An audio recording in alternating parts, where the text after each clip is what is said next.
not only did I see Star Wars The Last Jedi, but I also see that The Last Jedi is also the last Star Wars movie I have faith in for Star Wars to actually make a good Star Wars movie.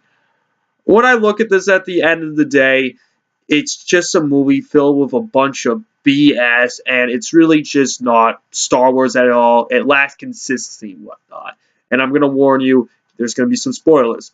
So, how the movie starts off, that's not the bad part. It starts off with an awesome space battle, and it looks really, really good. And it's a good thing they start off with the space battle first, because at least they're just showing like some action right here, and they're at least showing the special effects and the CGI. So at least that was like the good part about it, and it was good. But then they screw up the scene by having this bomb bay that looks as if it's like a bomb bay for a World War II plane. Like it's one of those planes. If you've ever been to a warplane, you can walk into there and the bombs are on the side, and ideally like they're going to be up in the air, and then they could like check on them. They have some engineer, mechanic, whatever, just going to check on them. They do that in Star Wars. I'm just thinking that's not Star Wars at all. I remember from episode 4, The New Hope, it was pretty self-evident that the bomb that you could just launch from a cam, you didn't really have like a bomb bay and all of that. And it was just like, well, that's weird and all of that. And apparently, what happened to that bomber plays a huge role in that, because apparently Poe Dameron is a loose cannon pilot, doesn't follow by the rules. And literally, Poe Dameron is the best character that the new Star Wars has brought up. All the other characters are total crap. So you basically got all of that comes in here. And then you got Rey, who goes up to Luke. And obviously, Luke and The Force Awakens, how the movie ends. Spoiler, Rey is out Luke on where the original, or where the Jedi Order first started, like the very, very beginning, on this little tiny island, and she's just staring at Luke. Well, it begins where Rey handles the lightsaber and Luke just goes, just toss it away. I'm thinking to myself, okay, that's a little bit odd right there. And you just look at Luke's character, he is just not consistent.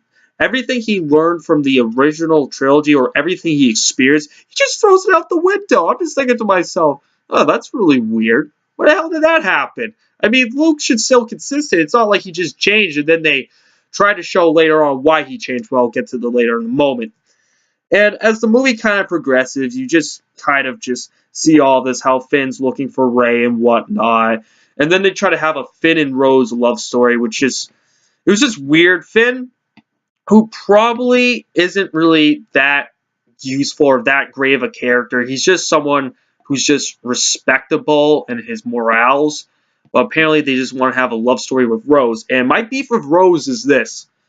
It's pretty clear cut that Star Wars is a cash cow for this one little reason.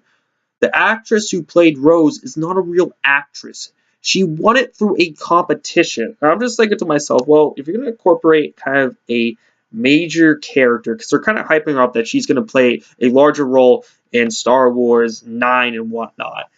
If she's going to be in Star Wars 9, I mean, you're thinking about getting in like a real actress. Instead, she won a competition, and then she got in the movie and they give her this big role. I'm thinking to myself, you should hire an actual actress to do the job. And I just look at it, I'm just like, it just wasn't worth it. And the Finn and Rose love story just was just very, very awkward and whatnot. And you just keep on going. So what happens is, just like in episode 4, there's a rebel space shuttle, frigate, whatever. It's being chased down by the Empire. They're running out of fuel, and they're trying to figure out a way to avoid it, because if they jump into light speed and whatnot, it's they're just going to be tracked by light speed again and whatnot. And so it just would be just a constant game of cat and mouse, which they don't want to play. So there's some big issues right here. And during one of the space battle, the bridge blows up. The bridge blows up on the ship, and Princess Leia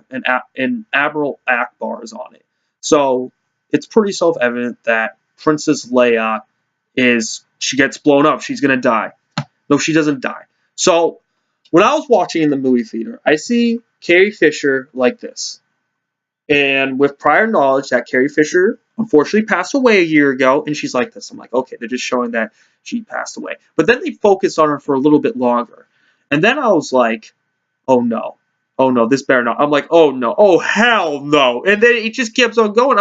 And then she magically flies back to the ship that she was used to be on, used to be a part of, gets on, and then, oh yeah, she's just unconscious. I'm like, what the hell was that? There's no way in hell a Jedi, and especially Princess Leia, who has gone under no training that we know of, could just freaking do that. I'm like, okay, the Force is powerful and all, but it ain't so powerful that it's complete bullshit. I'm like, Princess Leia should have died, and I was laughing my ass off when I saw that scene. I'm just looking at it like, this looks so fucking stupid. I'm like, I just can't help it. I'm like, it's gonna happen, and it turns out she lived, and then she goes unconscious, and this one woman gets on board of the ship, and she's now in control since Leia's unconscious, and she basically says, I have a plan, I'm just not going to tell anyone about it, like, girl power, yeah.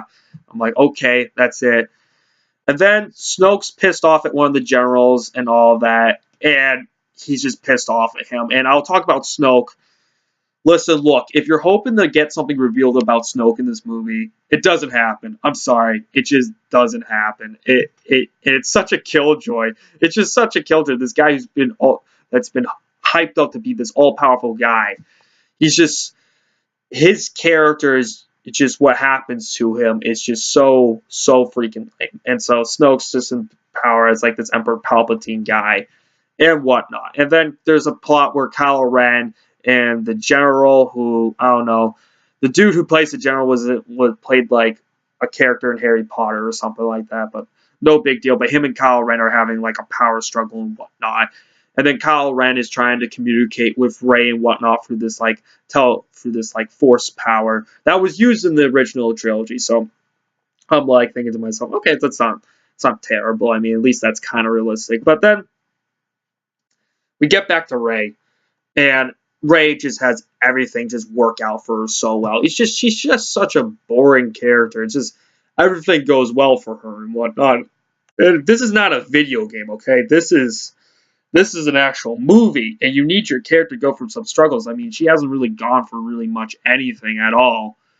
And then you get Luke Skywalker's character, who morally just doesn't want to train Rey because he thinks that the Jedi needs to end and whatnot. And apparently he doesn't consider himself a good teacher. He says there's going to be 3 lessons. He gives her 2. It's really stupid. And it just keeps going and going and going and going that way. And Rey, she gets into a little stick fight with Luke. And for some reason, Luke loses. I'm thinking to myself, Luke went all through this hardship and training versus Rey has been a Jedi for 3 or 4 days and can now already beat them. I'm like, so freaking stupid. That is so freaking stupid. And I'm just like, okay, like, this is just garbage. And then another thing is the Millennium Falcon. You might have seen this weird bird hamster thing that they've been advertising commercial. Yeah, he's just that little monster is just there for like something that's supposed to be cute and whatnot, and you're just trying to put this together. Okay, it's just there just for, I don't know, like Gru from Guardians of the Galaxy or something, like Gru. That's what he's supposed to be, I guess. And he's just there because, oh, he's or she or whatever those things are called are adorable. And I'm like, wow, that's really stupid and whatnot. And you just keep going and going down the list about how many things go wrong. So back to the rebels or the resistance, okay? Why are the good guys start with R? You got the Republic, you got the rebels, the rebellion, and then you got the resistance. And next thing you know, the next Star Wars zone is going to be the retards. I mean, like, what else is there left to do? So you just keep going down that list. And when you go to this transport vessel, apparently Finn wants to leave, and he goes, well, Finn and Rose go on a mission to meet the Codemaster, who goes to this one planet that I guess looks cool, but it's not Star Wars at all. It's literally just a planet where it's about the bourgeoisie and all of that. And it's basically to show something political and all of that about rich people, I forget what he's selling, but like weapon sellers and whatnot, and then animal abuse. So it's basically that political part of the movie. And apparently they get locked up in jail. They meet up with this one guy who's the Heineken Light guy. Yes, they hired the Heineken Light guy to do this part of the scene. I'm like, okay. And he's not a bad actor. It's just like he's just there in the movie to be a traitor. He's not a traitor and whatnot. And he gets them out of there. It's like, okay. So they get the code. They try to get the code master and whatnot. And then they go back. They go, and then we go back to the Ray planet. Like you just keep going on in this movie that just keeps on going back and forth from these like 3 different areas. And it just doesn't feel very Star Warsy. I mean, once Carrie Fisher I saw flying, it was just what the hell am I watching? Like what the hell am I watching? And it just goes like that. And so eventually Rey leaves the planet where Luke's on, and she goes to confront Kylo Ren and whatnot at their like little Star Destroyer place, because now it's just a Star Destroyer where they're on. And Snoke's there, and Snoke looks like he's super powerful and whatnot. But then they do the most lamest thing ever. So Kylo Ren's there, and it seems as if that Kylo and Rey are building some sort of, like, maybe a relationship here or something, just some sort of friendliness. And what happens here is basically Snoke gets Rey's lightsaber, puts it on his side, and what Kylo Ren says, or he says to Rey that Kylo Ren's going to strike you down. I know he does. But instead, the lightsaber, Kylo uses the Force to turn over and slice Snoke in half, and Snoke's dead. Yeah, Snoke's dead. They just kill off Snoke. So this guy that he hyped up in The Force Awakens just gets completely killed off. What the hell are you doing? Don't hype up a character that he's supposed to be something and then they absolutely suck, okay? This character is just like he actually looked like he was going to be cool. And also, if you have a problem with Star Wars killing off good actors or killing off players that or characters that are played by good actors like Samuel L. Jackson, Liam Neeson and whatnot, or Christopher Lee, that apparently the guy who played Snoke is the same guy that played Gollum in Lord of the Rings. So he's gone. And then they have this awesome lightsaber scene that gets kind of killed at the end, because then Rey and Kylo fight off all their Imperial guards, and then Rey and Kylo fight over the lightsaber, and it just explodes, and they just divide apart, and then Rey leaves, and then Kylo's there. The general comes up to Kylo Ren, and apparently there's a little bit of a power struggle as who's can control now, so it's like that. And Kylo Ren has no consistency in his character. He's just emotionally in a tantrum and all of that. And so when it comes to this and all, Star Wars, it's getting to the point where I'm like, okay, maybe Rey should have joined Kylo and then the movie should have ended right there. I'm like, no, they still have to keep the movie going. And then what happens was the weird Wavy that got in charge actually a complete bitch. Poe tries to overtake it, tries to go over there. Princess Leia comes out of hibernation, stuns Poe for some strange reason, saying like, "No, Poe, you're an idiot." And then the weird hairy lady who has pink hair sacrifices herself on the ship, or is the last ship out. And I'm thinking to myself, this is the part where the movie gets really stupid, because if I'm the pink hair lady, thank God I'm not the pink hair lady, but if I was the pink hair lady in that film, when Princess Leia gets blown up by a bridge and just uses the Force to get back to the ship that she got launched. She's like when Carrie Fisher was out in outer space and just magically flew back. It was complete bullshit. If I'm the pink hair Leia, I'm like, wait, why don't you do it? Because no matter what, you cannot die. You cannot die. Why don't you just fucking do it? I mean, I'm just watching. I'm just thinking to myself, that is so freaking stupid and whatnot. It is so dumb. And I'm just watching it, and it's just like, they could have done that. But ideally, they use a pretty cool concept about how the pink hair lady uses light speed to attack one of the ships, destroys the ship basically by cutting right through it, and all of that. So that was pretty neat, I guess, but they all get out and they just say F you to Poe, even though Poe was doing something right. And then eventually They just said, like, no, we're just going to go on transport vessels and just completely abandon the ship and whatnot. And these transport vessels, they just keep going by, and ideally, they just keep on getting blown up, and then they're going to retreat to an old kind of this desert planet and all of that. And so Rey kind of gets back on board and whatnot onto the Millennial Falcon and all that. And then Finn and Rose and whatever that B2, I don't know, I don't even care, that little rolling bowling ball that's like an R2-D2 basically. Just, they put it back on, they're on the Star Destroyer, and they're trying to hack in to try to get some stuff here. Obviously, it doesn't work and all that, but the ship obviously gets to blow up from the light speed and whatnot. And then Finn has this fight with Captain Phasma, who freaking sucks, okay? Captain Phasma freaking blows. Just got hit in the freaking head once by Finn. It's such a lame battle. And then they escape the ship. I mean, Captain Phasma is just so lame. Like, the antagonists in these Star Wars movies are just so freaking lame. They're just so dumb and stupid. They just get killed off, or they're just easily avoidable. And I'm just like, okay, there's no threat. I don't know why they're so scared of these incompetent guys. And so they just go back to this, or they don't go back, they go to a planet. They have their last holdout right here. They have the new Imperial Walkers, but they kind of have like these little paws or apes things. And then they try to use this super weapon to try to break down this barrier and whatnot. And so they kind of have this fight. And then what I don't get about it is the technology in this. Some of the technology is just really stupid in the movie. Like, you might have seen like that desert planet that I'm obviously talking about, where you have the ships that kind of look like pod racers that are going through and whatnot. I'm like thinking to myself, I mean, that's a little bit lesser tech than the snow speeders. And this is 30 years in the future. So maybe they have something a little bit more advanced. I don't know. And then they had the super weapon, which looked like, I guess it was neat looking, but I don't know. I don't think it looked really super practical, especially for a Star Wars film. And so they have their little holdout and whatnot, and Poe finally gets some form of leadership.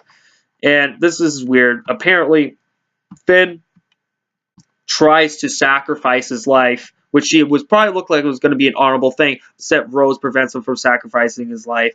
And then right in front of the AT-ATs, they get out, and then Finn runs up to Rose, check if Rose is okay. And then Rose did the most cringeworthy kiss at all on Finn. John Boyega, the actor who plays Finn, wasn't even into it whatsoever. The AT-ATs are right in front. I'm thinking to myself, if those are the AT-ATs, they would just blow them up. I'd be like, that was just so, it's just so stupid. That's just some BS thing right there. I'm like, they would just get shot by that point by the AT-ATs, not live from that. And then and then he's able to successfully drag around with the AT-ATs carrying. And then a pretty cool scene emerges, where Luke Skywalker is actually on the planet that they're fighting, and then Luke goes into the middle of the desert and sits right there. And there's a bunch of AT-ATs, and he's just right there. And Kylo Ren orders to fire upon all the AT-ATs. They fire all upon the AT-ATs. Luke's still alive. Kylo Ren comes up, starts fighting Luke and whatnot. And then you realize Luke's a goddamn apparition. Whatever. He's just some sort of like, it's just like a fake version of himself. Just out there, just fighting. I'm thinking to myself, and then you see him on his homeworld meditating that he's on that fake. So I'm like, why don't you just bring him to that planet to fight off Kylo Ren? I think that would have been so much better than bringing some sort of apparition. I thought that was so cheesy. And obviously, it was bad and all that. And then Rey comes in. They have a couple of TIE fighter battles that look cool and all that. And then Rey just uses some magical force power to lift the stone up out of the trembling thing. Comes right through. All the rebels come through, and then they get the remaining survivors of the Resistance on, including Carrie Fisher, including all of that. And then they go back, and then it's over from there. And then you see Luke kind of fade away with one similar way to Yoda, how he does the similar fade away in the sunset. In reality, it looked like an orgasm. So, the movie sucked. It really did. Star Wars is dead, people. Just like a lot of things I liked, like Halo. Halo's dead and all. Star Wars is dead. A lot of things are just dead now that you just grow up with, and I'm just willing to admit that. And there's just so many like weird things in the movie that they did. Like C-3PO had a red arm in Force Awakens. Yeah, he didn't have a red arm in this one for some strange reason. And there were some decent scenes in here that actually were some high caliber. Other than that, though, no blazing performance. The only thing that was amazing about was the special effects. Other than that, though, I couldn't give a rat's ass about the movie. It was bad and all that. And if you don't know anything about me or you haven't been on here since like 2016, I did a lot of trolling with Star Wars and all of that, or not really trolling, just being flat out honest about the EU being just crap. And now like the regular Star Wars story, it's just crap. Like Star Wars is just going to hell. It has been. I mean, Star Wars is dead. It's official. My rating for this new Star Wars movie is a 2 out of 10. Yeah, it's pretty bad. But hey, what do you guys think? See you guys next time. Have a good day. I hope you had a lot more fun than me watching the new Star Wars movie.